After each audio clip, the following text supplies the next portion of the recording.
So now they're holed up for a while. And here we go, back to the book. 10 days dragged by while the battalion sat in Boydebrettel.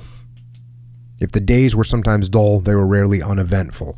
Men were wounded or killed nearly every day by artillery, mortars, or the fire from self-propelled 88s that could move unseen into positions from which they could fire into the tops of trees of the Bois and then pull back before the artillerymen could bring fire on them.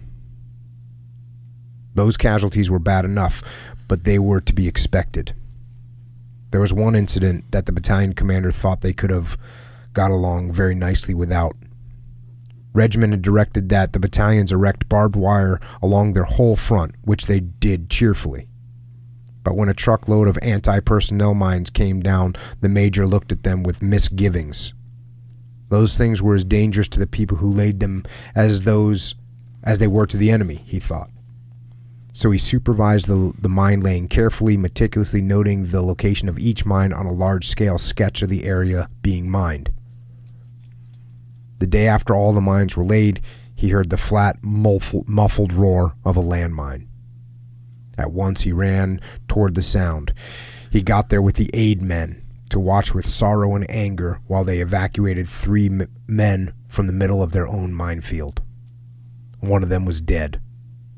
The last litter carried Hyperion, who, badly hit in the legs with several fragments, did not know how severely he was hurt. The other wounded men, unconscious, was being placed on the medical jeep when still another litter came around the corner of the little farmhouse that stood on the edge of the woods. The man on this litter had his eyes closed, his face twisting horribly.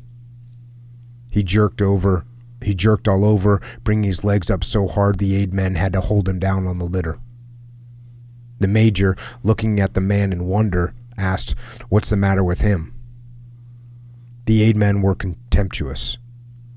"Ah," said one, "this guy never got hit by nothing.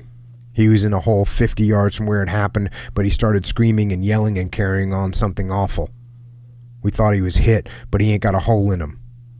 He was like this when we got to him." Johns realized he had just seen his first case of neuropsychosis, commonly called combat exhaustion or CE. It wasn't the only one he was to see.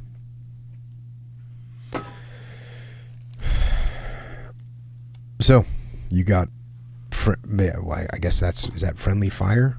Is that friendly fire when you hit one of your own landmines?